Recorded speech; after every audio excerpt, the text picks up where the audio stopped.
Just infrastructure and safety are the other two major issues that the state should be helping out with. Can I ask a follow-up to Yep. that? It is true that is a sort of a mandate in our state constitution that education is a responsibility of the state government.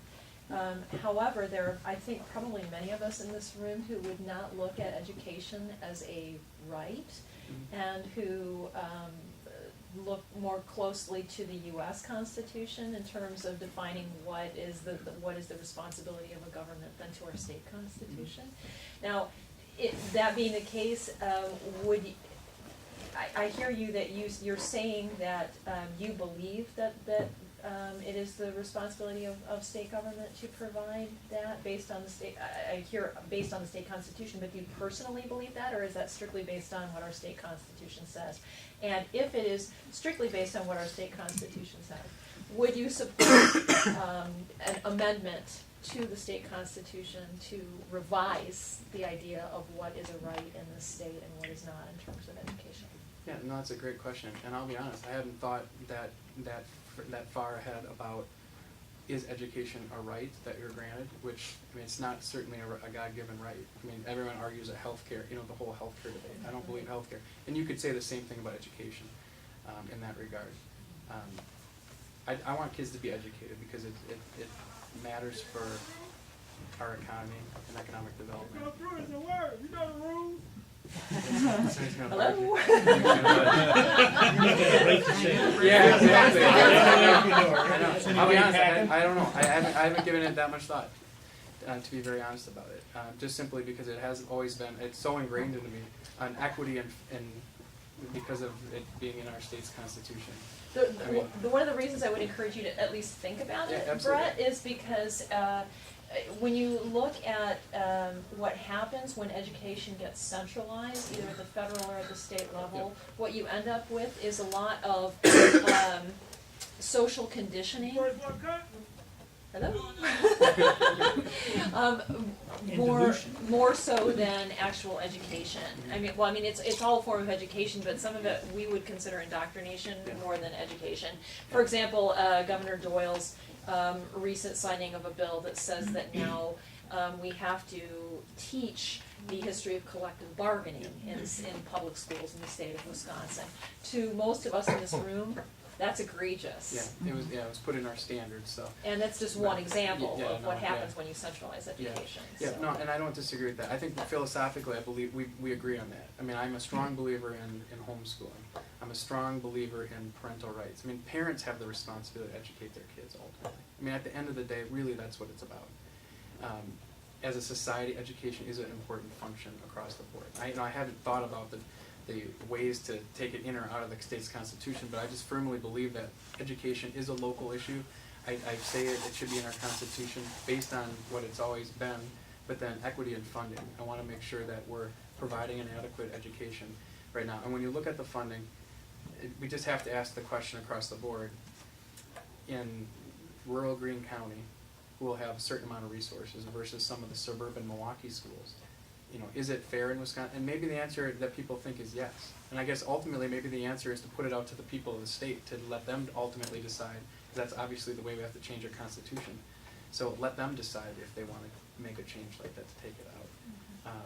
And I'd be happy to put it up for a vote to allow the people to decide. I mean, I've always sided that way on different things. But we ultimately have to decide, do we want as fair in funding of a formula as we can be, or do you want one district to have $4,000 and the other one to have $50,000? And is that appropriate? Sure, I hear you there. I guess one of the, just to sort of follow up with your remarks, I'm looking at some of the things that have been pushed through in the last year. Governor Doyle's collective bargaining, thing is just being one example, but some of the sex ed bills that were pushed through, some of that kind of stuff.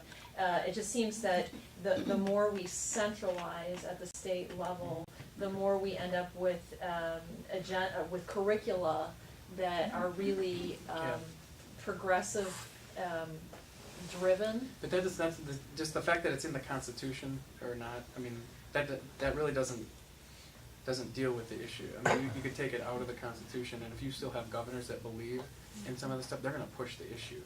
So whether it's in or out, Mm, but if if communities have the right to decide, and which is increasingly being stripped from them. yes, but the reason why that's happening is because you have a liberal governor who's pushing it, and that's why if I get in office, I will be adamantly pushing our governor to devolve those rights to the local units of government, local school boards, on collective Okay. bargaining, All and the right. school finance reform. It's giving school boards more authority to control their costs, allowing them to go against the teachers on collective bargaining, and to be able to fire bad teachers that are there. Reward your best teachers and eliminate your bad ones, but don't have to go sit through collective bargaining. Because I see that erosion of states' rights. I see how a state teachers union gets so entrenched that you can't get anything done. I mean, that is the biggest hurdle to education reform right now, is the teachers union. I've said that on the floor of the assembly. I say that everywhere I go. I mean, and there's no love lost. They've tried to, in every one of my elections, they have spent thousands and thousands of dollars to beat me. Liberal groups have spent about $1 million to try to beat me in my elections, total, combined. And the teachers union is the #1 target that I have, because at every election site, because Republicans shouldn't be in Dane County, that's what they think. But there's ways that you can, through our policies, we can devolve that as much as we can to local units of government, those public school boards, and let them govern. And that's where the rights, and the sex ed bill is a classic example of that. We had a process in place that worked. Local clergy could be on the board locally. I mean, and the system was working just fine until Governor Doyle and some liberal legislators said, nope, we have to make sure that, all these things are being taught in that place, and then we have to have a bill to do it. And so, I mean, but we can fight against that through the legislative process. Okay. And that's what we'll continue. I certainly have always been advocating for that, and we'll continue to. Interesting, and then just one last follow-up, and then I'm gonna give up the floor for a while. But since we're on the subject of education, can you speak to the idea of secondary education, to higher education is actually what I wanna say, so the university system in Wisconsin? Just in general? Can you talk about the Anything role that specific? government has played, and what you visualize as being the right path for the state's involvement in higher education in the state of Wisconsin? What, you referring to the language in the Obama healthcare bill?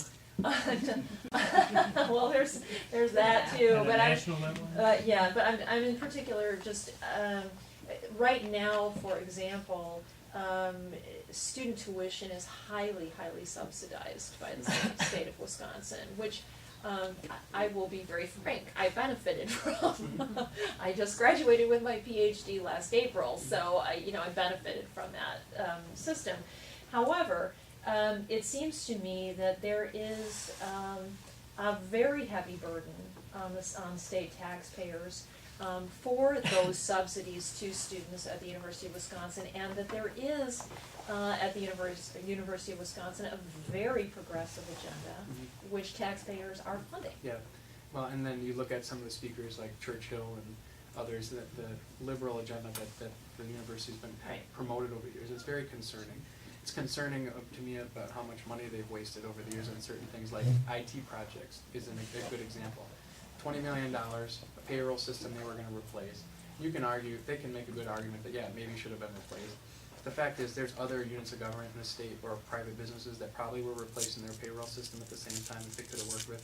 After 2 years, they wasted $20 million and completely scrapped the project. So it's a lack of, I think there's some poor management that goes on. Now, it's not everywhere. I mean, there's some good managers, some good people within the system across the board. One thing recently that's concerned me is the Wisconsin Covenant. It's laudable in theory, and I appreciate what the governor was trying to do in theory, saying that 8th graders, if they agree to get good grades, at least a B, and stay out of trouble, they're going to have free tuition if they stay in the state of Wisconsin, essentially. I mean, that's... I didn't even know Yeah. about that No, one. no, no, Did anybody else in this room know about that one? Yeah. Busy. Holy moly. I mean, it's going to be a heavily subsidized. I mean, all it really was a significant increase in student financial aid for kids that decided to stay in Wisconsin. So I mean, that's really ultimately what it was. Now he wrapped it up in saying, well, this is a Wisconsin covenant, a pledge to 8th graders. He went out there all across the state, he and the first lady went across the state, signing people up. There's 50,000 people signed up for this program that are waiting to get these bills. Now, you can argue for some of these folks, it's probably going to help them financially, but at the end of the day, can the state afford some of this? And the answer is no, we can't. I mean, we just simply can't. I mean, this next state budget is going to be very challenging. We're going to have to hold state spending the way it is and then cut about, at least at a minimum, probably about $300 million.